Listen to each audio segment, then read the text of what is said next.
ఇక్కడ చూడండి చేప. మామూలుగా ఎండు చేప మీరు 6 నెలలదో 8 నెలలదో చూసుంటారు కదా. అవునండి. కానీ ఇక్కడ చూడబోయే ఎండు చేప 6.5 కోట్ల సంవత్సరాల క్రితం ఉన్నది. వామ్మో.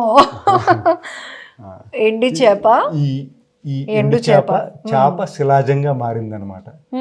అంటే ఈ మట్టి పొరల మధ్య ఒక జీవి చిక్కుకుపోయి ఆక్సిజన్ అందక వేరే జీవులు తినే అవకాశం తగ్గిపోయినప్పుడు ఆ జీవి ఫాజిలైజ్ అయ్యే అవకాశం ఎక్కువ అవుతుంది అనమాట. దానిలో ఉండి ఆర్గానిక్ కాంపౌండ్ని మినరల్స్ రీప్లేస్ చేస్తాయి, వాటర్లో ఉండి మినరల్స్ రీప్లేస్ చేస్తాయి.